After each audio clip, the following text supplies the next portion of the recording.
Started streaming. Here we go, Billy. Let's go.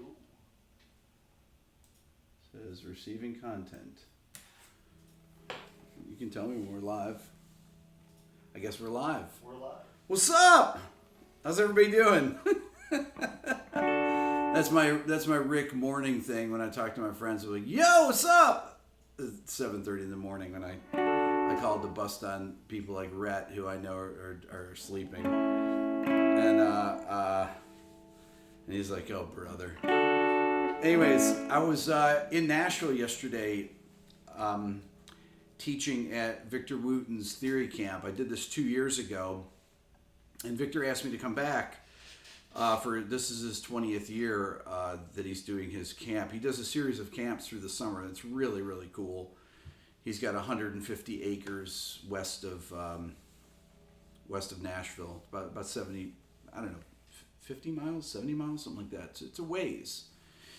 And so I taught I did kind of a music theory lecture, then I taught a couple ear training classes. But during the lecture I was doing, I was playing guitar, and I kind of had an epiphany. And it's something that I've talked about on this channel before, on my live streams, that is similar to the CAGED system, but I'm calling it the CAGED system in one position. So I was playing, you know how I like to use my freeze pedal, which I actually don't have. I have my different pedal called the Plus Sustainer that I'll be using today. I'd hold it up, but it's hooked up, and it's a very good pedal. Does the same kind of thing. Actually does more things than the freeze pedal. Oh, by the way, discount code for the live stream is RB917. Billy, you were going to tell me to mention that, right? Mm-hmm. So that's the discount code. So 25% off anything in my store. That's how I support my channel. This is the only time I talk about this stuff, other than when I say, hey, if you're interested in the Beato book at the end of my live streams. But this is a way to get all this materials in my book. And if you feel like you're lost during these live streams or any of the lesson material that I do, and I'm going to do some more complex lessons coming up. Lessons, actual videos, like I used to do back in the old days. And you might get lost in these things. Well, the Beato book is really the reference for these things, so I don't have to introduce things from scratch every time. And so this is coming out of that idea. So I was playing, as I like to do, just over one chord, sustaining, and I was talking about different types of mini progressions within a scale. So if I have a B minor 11 chord, the chord I like to use. I mean, I like minor 11th chords, and I take these mini progressions. I talked about this on here a few weeks ago, but I hadn't really formulated it. I play lines like this a lot, but so I took these chords.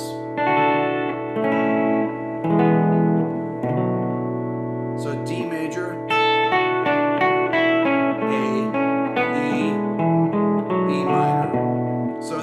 relationship between these D to A.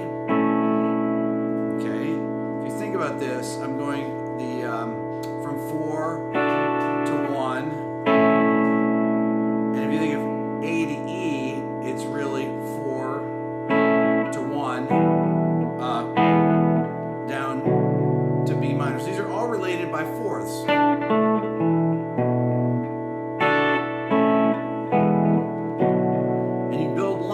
With those, right? I could do so up here. I could do it here.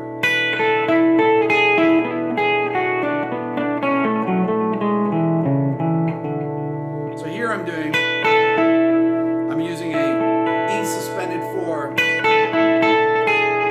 then down E major. Those two are related. That's part of one.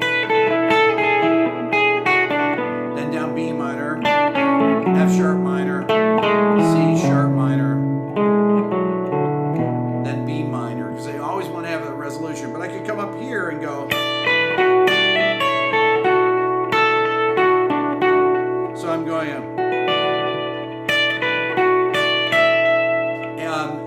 B minor,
progressions are like the CAGED system, but they're these diatonic triads. You take it from the key that you're in. So if I'm in B Dorian, it's all chords from A major. So if I take this position, I'm using all fourth related. So I'm going D major, which is in the key, to A major, to E major, to B minor. I just think that sounds really good when you have things moving like that. If you guys know the Ice Cream Man solo by Van Halen, that was one of the first solos that I heard where I thought, whoa, what is that? And Eddie plays a lot of fourth related chord progressions in that sound beautiful. And I got hip to that. I thought, wow, sounds really cool. All these kind of they're really 4/1 cadences, okay?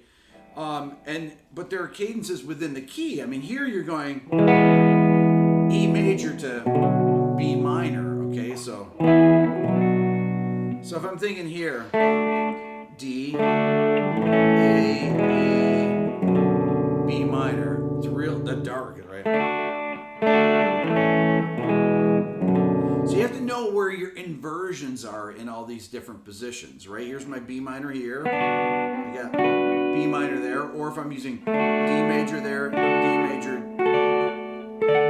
So just on the top strings, there's only 3 positions of D major. There, and there, and then it repeats. And so if I'm going D, then I go to A major, the closest one in that position is right there. So then you have to know all your A majors. There, there, and then it repeats. Then you have to know all your E majors. So you got there on this set of 3 strings, there, and there. And then it repeats. Then you have to know all your B minors. There's 1, there's 2, 3. That's kind of how to tune there. But it's in tune here. I need to get my intonation checked because it sounds good there. Sorry about that. That sounds good there. I'm going to have Dave look at that.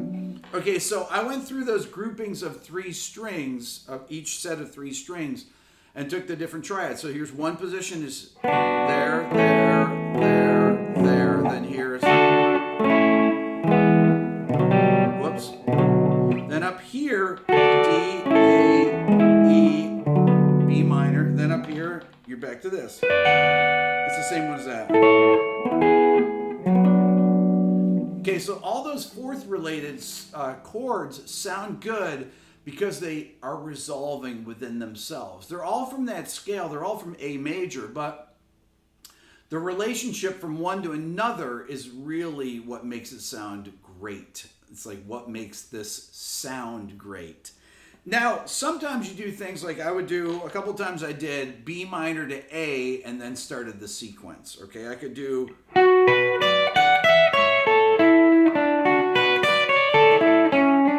Let me play it with a chord.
So,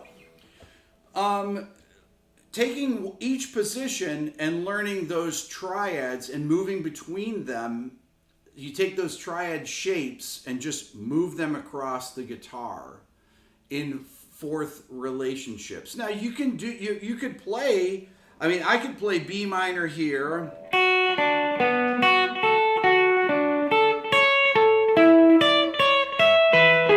I could go up the neck and play D major, A major, E major, B minor. Okay, so I did.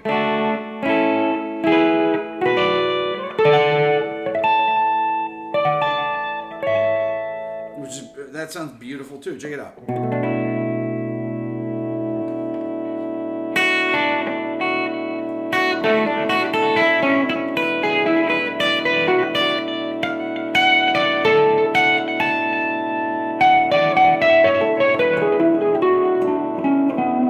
So here's D major, A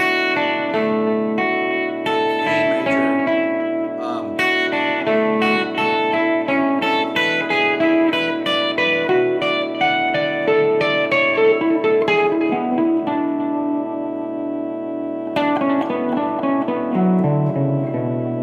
okay, I can do it here. I go D major, A major, E major to B minor. Okay, so I'm moving, I'm taking those same triad shapes, I'm taking that progression, but using different triad, the same triad D, A, E, B minor, but moving them up the neck. It could be here, D, A, E, B minor. I could do it here, D, A, E, then B minor up here. I could do it down here, D down here would be, then A, ooh, that sounds good, and then, ooh, I like that. That sounds huge. Ooh, that's, hold on. That's D, A, then E. Love that.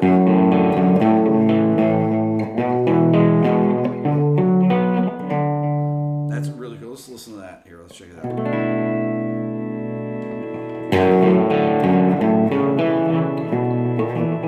on.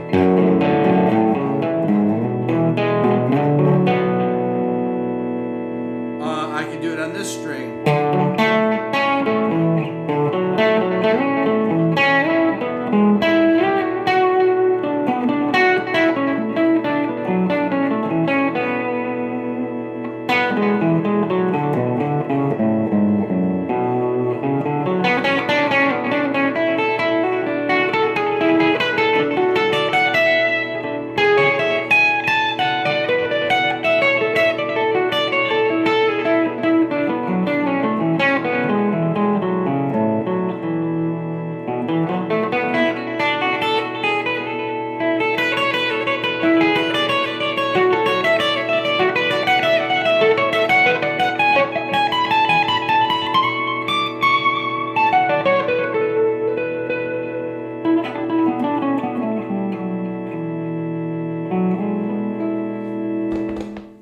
Questions, Billy? People want to know what sustain pedal you're using.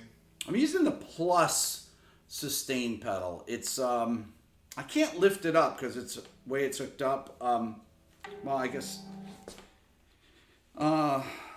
Billy, you wanna come over here? You can pick it up and unhook it here. Let me turn turn the amp off here for a second. Hold on, Billy's gonna show you what it is. So it's this. Right here. It's really heavy duty. It's a great pedal. The company is in Estonia, maybe, that makes it. It's a very heavy duty pedal, and it will group notes. You can do. You'll notice it's smoother than the Electro-Harmonics. Did you plug in the power there? Yep. So what I'm doing here is when I hold the chord, the longer I hold it, the louder it gets, pretty much. Okay, so when I'm playing a chord, I had to figure this out before we started. So I hold it, So it gets just to the right volume and it just stays there.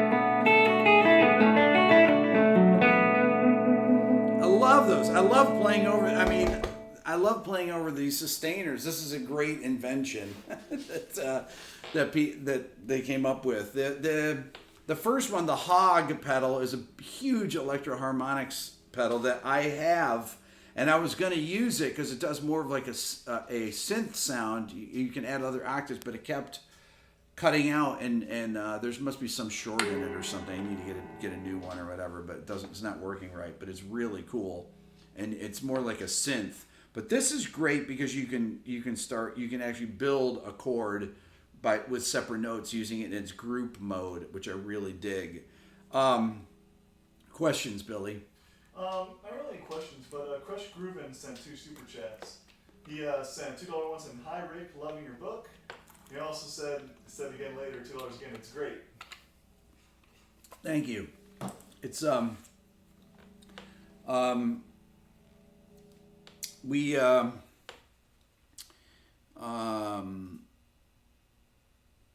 we spent a lot of time, probably 6 months, doing the latest update on the book that Billy did, and Billy's laughing over there.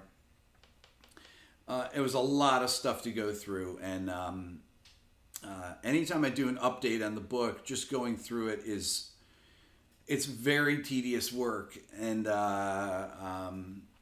but the information that it's just helpful to have an organized text to work out of, especially when you have a YouTube channel, because of the way that you group videos here. You can't really do playlists in a typical way that you can teach people. And I think that video instruction like this needs to be done. It needs to be with the video presentation and the playing examples, and then you need to have a textbook to go through to really get more in depth, because you can sit here and transcribe what I'm playing, or you can go and you can look at multiple examples that have tab or whatever, it has notation too for any instrument. My book is for any instrument, and really get more in depth in it. I can't get in depth in a video in the same way that I can get in depth through the page, through text and multiple examples. I mean, I can, but I can't sit there and teach you at your own pace. So I have to kind of do things at my pace here. And then you have this other thing to go to that will give you multiple examples of this. But this idea of playing triads, or, I didn't even do added note chords. I'm going to do that in a second. But that idea is really kind of central to my playing, but it's central to other people's playing whose playing I loved, like Larry Carlton, Pat Metheny. Pretty much all the most melodic players would use these kind of things. Even the Allman Brothers would do this, would take these triads out of their pentatonic scales and play,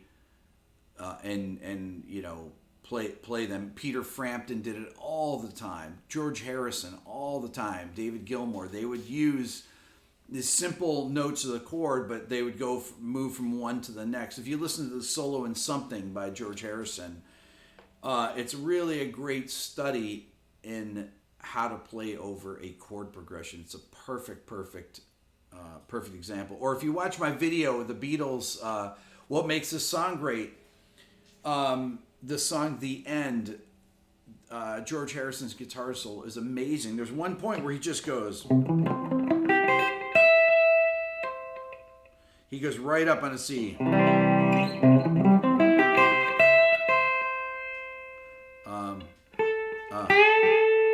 goes that note, because it sounds like he goes a higher note, but he goes... Because it's going from C to D over C, which is actually, it's funny because that chord progression is not used that much. For those of you pop songwriters out there, or like this.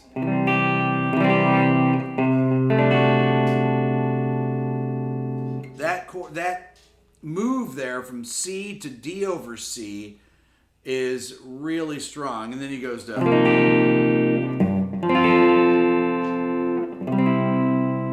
So that's the song. The end actually starts with C. It's like.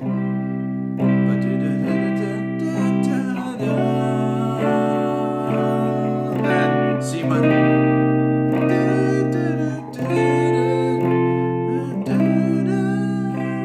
And George Harrison plays perfectly over each of those triads.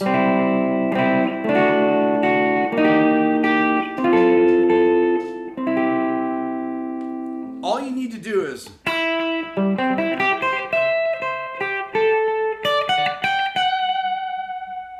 right.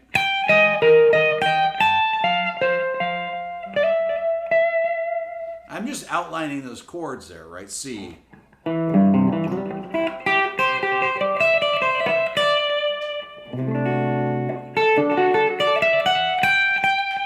Right? Then I'm on this. There, then.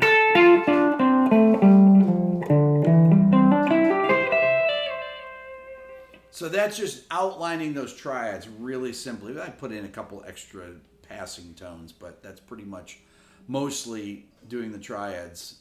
Billy, any questions? You got a $10 super chat from Triple Triggers Band. They said, Rick, you helped my 13-year-old triplets with Coldplay clocks. Thank you, sir. Excellent. And you got a question here. Yes. Richie Rizzo says, which do you prefer to play, piano or guitar? It really depends. The piano is.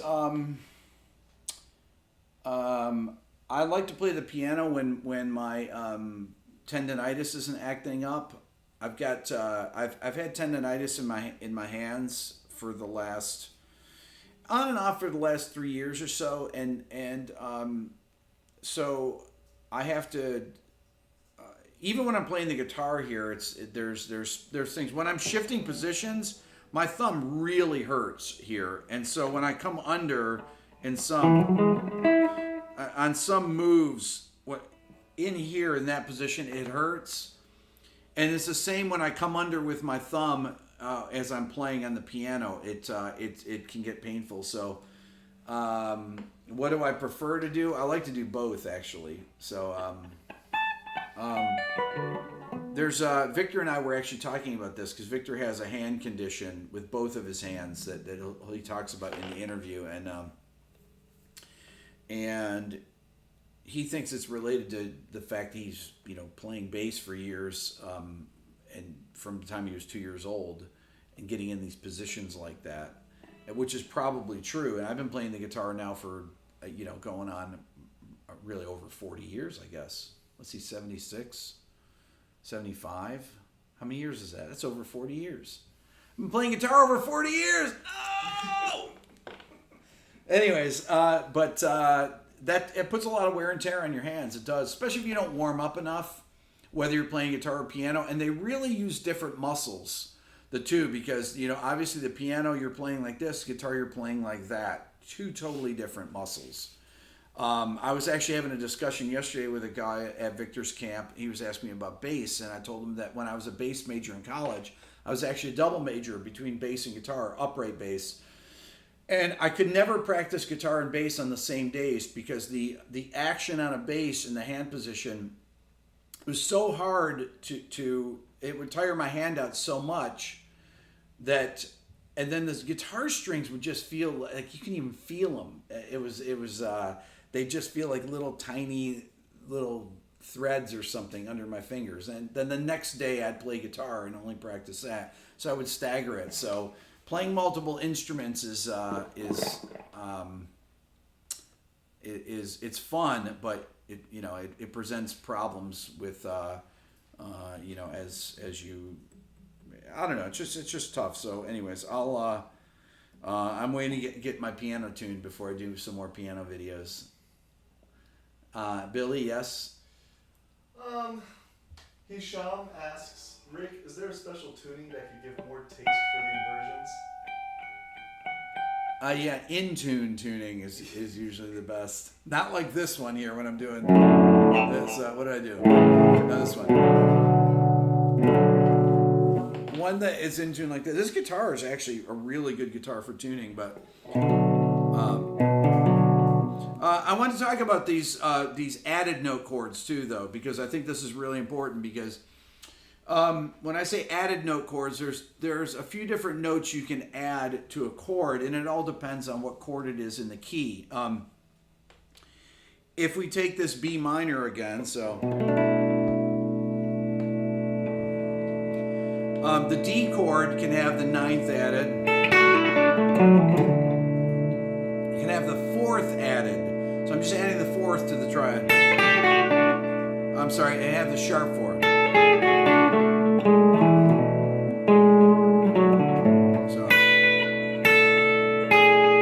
So I've got the 5th, sharp 4, then or I like that.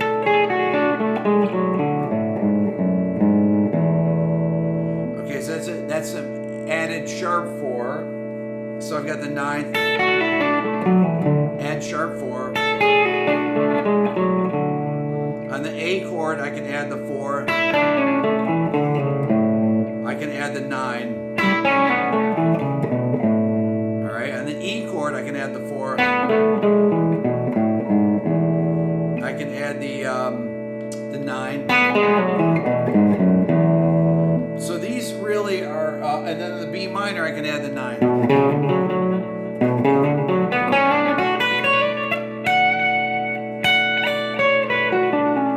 So that's B minor, add 9. A, add 9. D, add 9. E, add 9.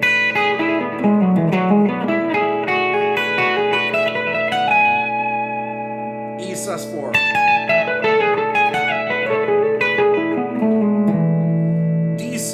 D sharp 4. I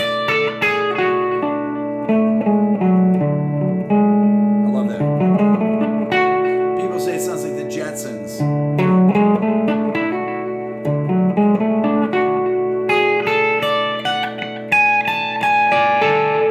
It does sound like the Jetsons.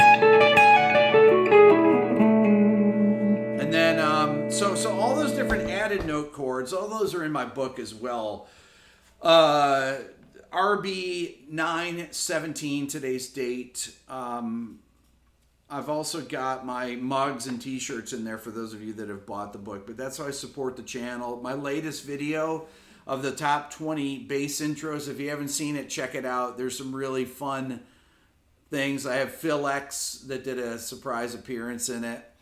But that video got demonetized immediately. Before it came out, actually it got demonetized. As soon as it uploaded, it's like I get the YouTube demonetized. And one thing I want to say about that, I was explaining in my talk yesterday with Victor's at Victor Wooten's camp, and people were asking me, what does demonetize mean? I said, well, it's kind of a misnomer because it's actually getting monetized, but it's getting monetized to the artist. So they're making, so Van Halen made the money because I did the intro to Running with the Devil, which is funny because people were giving me a hard time about that. It's only one note, but it's an iconic one note. It's a great one note with a great tone. And somebody said, some people were like, I wonder if Eddie played that, or Eddie probably played that or something. I don't think Eddie played one note of Michael Anthony's. And I'm a huge Michael Anthony fan, by the way. His harmonies were crucial to Van Halen. Billy, yes. Yeah, the super chat from Griselda, $5. Griselda. I roll my hands and wrists, forearms with golf balls. Helps a lot. Nice. Yeah, I need to do that. And I need to get into some type of a stretching regimen for that, because I end up having to play things. I go for certain things. Or I should say I don't go for certain ideas that I'm hearing, and I abort them to play something else because of I'll get a little bit of pain, and I'll play, and I'll immediately switch to something else that I have to hear something differently and play it. Just because when my hand gets in one weird position, if I play like this, I have no problem. This is actually a much more natural way to play. It's more like a classical guitar, but it looks weird and it feels weird. The picking thing, my hand is not in the same position. It's not in the same position for picking, so I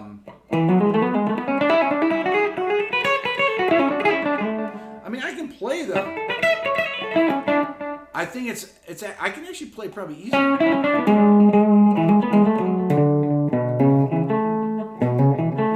Maybe I should just play like this. I think I'm playing cleaner.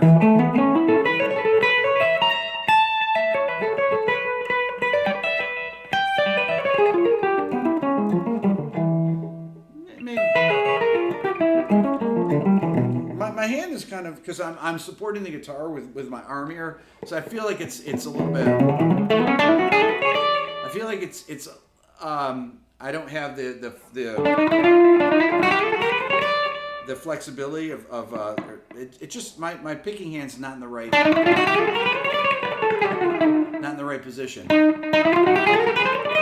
I can get used to it though, I'm sure. Any other questions? Yeah. Vinny Rudy has an unrelated question. Yep. How do you like the Kiesel as compared to the PRS or the Dan Electro? The Dan Electro is very hard to play on purpose. The action's very high. I have to fight it to play it. The Kiesel and the PRS, I love both the guitars. They both play very differently. I can't really describe the difference in them. The neck profile is a little different on the PRS. It's a little bit, I don't want to say wider. It's just as easy to play as this. And they're just different. These pickups sound different than the PRSs. I want to say they have the mid range is slightly different. I wouldn't say better. It just sounds different. I played the PRS in the last live stream I did. So I'm used to playing Gibson and Fender style necks, but I'm used to playing Gibson Les Paul style necks, the thinner Les Paul style necks. That's what I'm most used to. That's why my black Les Paul, even though I don't play it that often in here, historically in my studio sessions I would use it all the time, and my SG I play all the time. But for these, these look good to me. The PRS and this look good on camera. When I'm looking at it, it looks pleasing when I see it. I think the white against my black shirt looks cool. So, but I get used to playing anything, and I love both these guitars. So I think that's all for now. Billy, any other questions? Yeah, you got one more. Okay, give me one more question. Matt Rudy asks, what modes can you substitute a major 7 chord for when soloing? For the major 7th chord, you have a few different choices. Depends. If I play the root 3rd and 7th, I can play Ionian.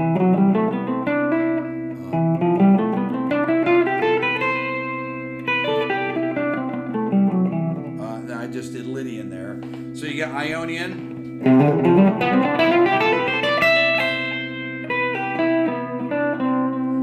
Then you have Lydian.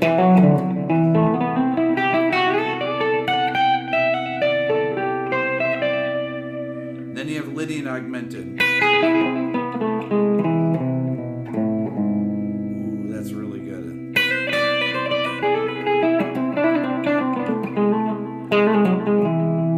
Beautiful. Lydian augmented.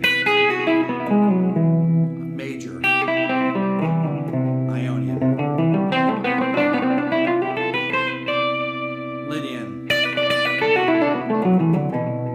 Lydian augmented.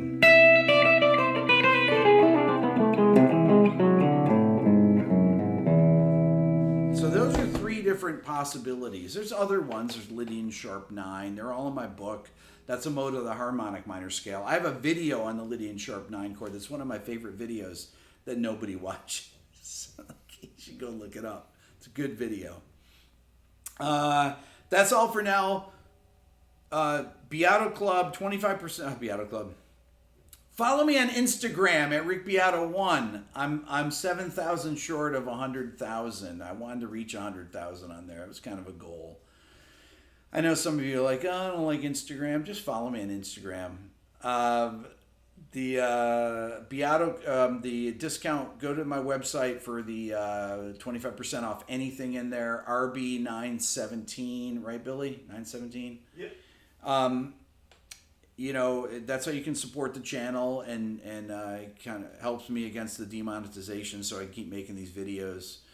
And if you want to support the channel even more, you can think about becoming a member of the Beato Club.